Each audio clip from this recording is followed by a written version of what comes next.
MPPSC mains lecture and answer writing programme में आप सभी का स्वागत है। आज का हमारा lecture GS paper 2 part A भारतीय संविधान एवं शासन व्यवस्था से संबंधित है। आज के हमारे इस लेक्चर में हम भारतीय संविधान की मूल संरचना अर्थात मूल ढांचे को यहाँ पे समझेंगे। इस लेक्चर में हम basic structure of Indian constitution को डिस्कस करते हुए यहाँ पे सभी इस एलिमेंट को समझेंगे और इसके साथ ही इस लेक्चर के लास्ट में हम इसी टॉपिक से रिलेटेड मॉडल आंसर्स को क्वेश्चंस को भी यहाँ पे डिस्कस करेंगे। तो चलिए लेक्चर को स्टार्ट करते हैं। आइए सबसे पहले समझते हैं संविधान की मूल संरचना का अर्थ क्या है। तो संविधान की मूल संरचना किस प्रकार से किस प्रकार की चीज़ों को मूल संरचना के अंतर्गत यहाँ पे शामिल किया जाएगा, क्या अर्थ होगा, इसको यहाँ पे पहले डिस्कस करते हैं। तो संविधान की मूल संरचना एवं मूल ढांचे में ऐसे तत्व शामिल हैं जो संविधान के विचारों को, संविधान के मूल भावों को व्यक्त करते हैं, जिनके बिना संविधान अर्थहीन, महत्वहीन हो जाएगा। इस प्रकार के तत्वों को संविधान की मूल संरचना में शामिल किया जाता है। अर्थात वो सभी प्रकार के तत्व जो संविधान के विचारों को व्यक्त करते हो, जिनमें संविधान का मूल भाव निहित हो, ऐसे सभी तत्वों को संविधान की मूल संरचना में शामिल किया जाएगा। और ऐसे तत्व जिनको यदि संविधान में जिनका अस्तित्व न रहे, जिनके बिना संविधान अर्थहीन हो जाएगा, इस प्रकार के तत्वों को कहा जाएगा संविधान की मूल संरचना में शामिल तत्व। इसके बाद अगली चीज समझते हैं कि संविधान के मूल ढांचे की शुरुआत किस प्रकार से हुई थी।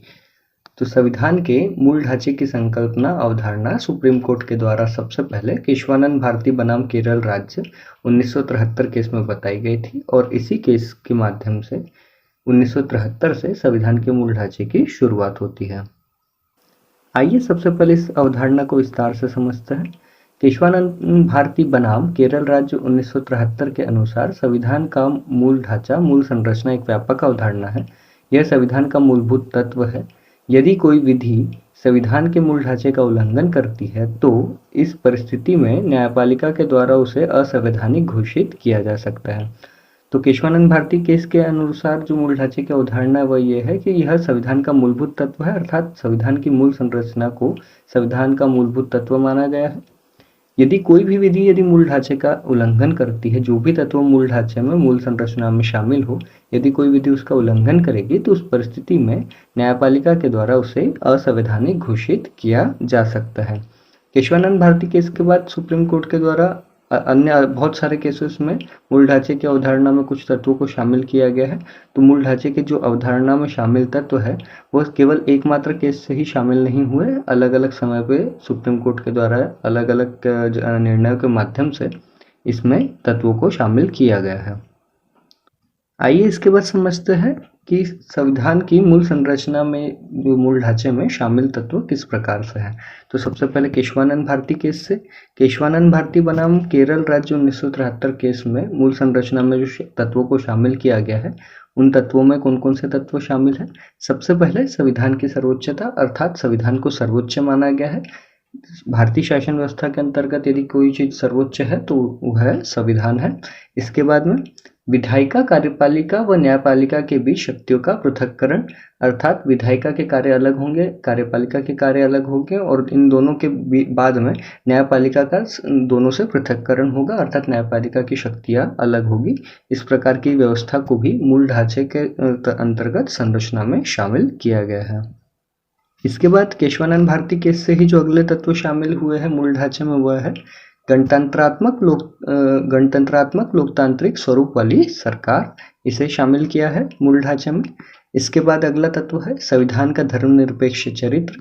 इसके बाद अगला तत्व है संविधान का संघीय चरित्र। अगला तत्व जो शामिल हुआ है भारत की संप्रभुता एवं एकता। तो केशवानंद भारती केस से ही जो तत्व शामिल हुए हैं गणतंत्रात्मक लोकतंत्रात्मक स्वरूप वाली सरकार, संविधान का धर्मनिरपेक्ष चरित्र, संविधान का संघीय चरित्र और भारत की संप्रभुता और एकता, इन तत्वों को यहाँ से शामिल किया गया है। इसके बाद कुछ अगले तत्व हैं इसी केस के माध्यम से जुड़े हैं। व्यक्ति की स्वतंत्रता एवं गरिमा को मूल ढांचे में शामिल किया गया है। उसके बाद है कल्याणकारी राज्य की स्थापना और है संसदीय प्रणाली। इन सभी तत्वों को केशवानंद भारती बनाम केरल राज्य 1973 केस के माध्यम से मूल ढांचे की अवधारणा में शामिल किया गया है। इसके बाद अब डिस्कस करते हैं भारतीय संविधान की मूल संरचना में शामिल तत्वों को की बात करते हैं, कौन कौन से तत्व इसमें शामिल है। चूंकि हम पहले ही डिस्कस कर चुके हैं कि केशवानंद भारती बनाम केरल राज्य के अलावा अन्य केसेस के माध्यम से भी भारतीय संविधान की मूल संरचना में तत्वों को शामिल किया गया है। तो अब यहाँ पे टोटल लिस्ट हम देखते हैं कि किस किस प्रकार के तत्वों को भारतीय संविधान के अंतर्गत यहाँ पे शामिल किया गया है।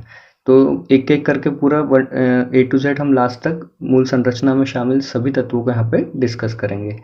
सबसे पहले संविधान की सर्वोच्चता, विधायिका, कार्यपालिका व न्यायपालिका के बीच शक्तियों का पृथक्करण, गणतंत्रात्मक लोकतांत्रिक स्वरूप वाली सरकार। इसके बाद नेक्स्ट है संविधान का धर्मनिरपेक्ष चरित्र, संविधान का संघीय चरित्र, भारत की संप्रभुता एवं एकता, व्यक्ति की स्वतंत्रता एवं गरिमा, कल्याणकारी राज्य की स्थापना और संसदीय प्रणाली। यह सभी तत्व केशवानंद भारती केस से यहाँ पे शामिल हुए हैं मूल संरचना में। और इसके बाद अगले जो तत्व अन्य केसेस से शामिल हुए उन्हें यहाँ पे डिस्कस करते हैं। इसके बाद जो अगले तत्व है वो है भारत का एक संप्रभु लोकतांत्रिक गणराज्य होना, व्यक्ति की अवसर की समानता, धर्मनिरपेक्ष आस्था व धर्म की स्वतंत्रता, कानून का शासन, न्यायिक समीक्षा, स्वतंत्र एवं निष्पक्ष चुनाव। ये सभी तत्व भारतीय संविधान के अंतर्गत मूल संरचना में मूल ढांचे के अंतर्गत शामिल तत्व है। इसके बाद जो अगले तत्व है वो है संसद की संविधान संशोधन की सीमित शक्ति, मौलिक अधिकार एवं नीति निदेशक तत्व, DPSP के बीच संतुलन, न्याय तक प्रभावी पहुंच, कल्याणकारी राज्य की अवधारणा में सामाजिक और आर्थिक न्याय की जो तत्व है इन्हें जो भारतीय संविधान की मूल संरचना है इसमें शामिल किया गया है।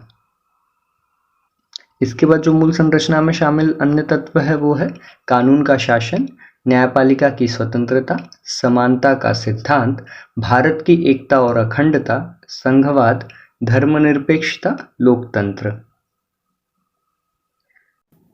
इसके बाद जो अगले तत्व है वो है स्वतंत्र न्यायिक प्रणाली, अनुच्छेद 32, 136, 141 तथा 142 के अंतर्गत सर्वोच्च न्यायालय की शक्ति और अनुच्छेद 226 और 227 के अंतर्गत उच्च न्यायालय की शक्ति।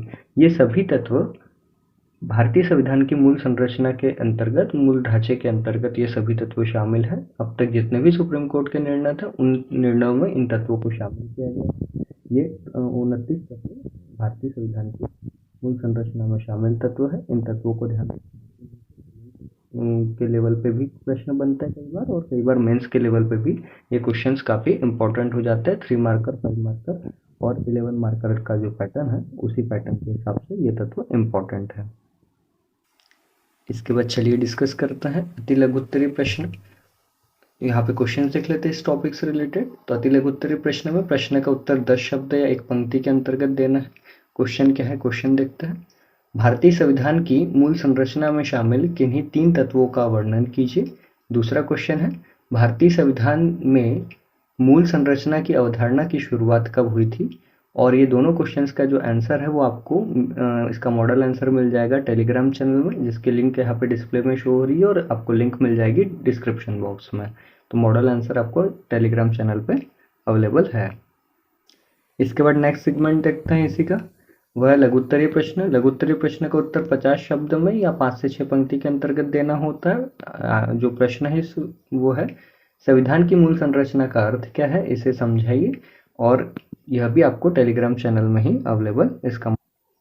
इसके बाद जो नेक्स्ट सेगमेंट है वो है दीर्घोत्तरीय प्रश्न का। 200 शब्दों के अंतर्गत इसका आंसर देना होता है। क्वेश्चन है भारतीय संविधान की मूल संरचना क्या है, इनमें शामिल तत्वों का वर्णन कीजिए। तो मूल संरचना क्या है और मूल संरचना में किस प्रकार के तत्व शामिल होते हैं इसका वर्णन करना है। सभी तत्व यहाँ पे इसलिए डिटेल में डिस्कस किए गए ताकि इस प्रकार का यदि प्रश्न एग्जाम में आता है तो बहुत ज़्यादा तत्वों के साथ यहाँ पे चीज़ों को एक्सप्लेन किया जा सके।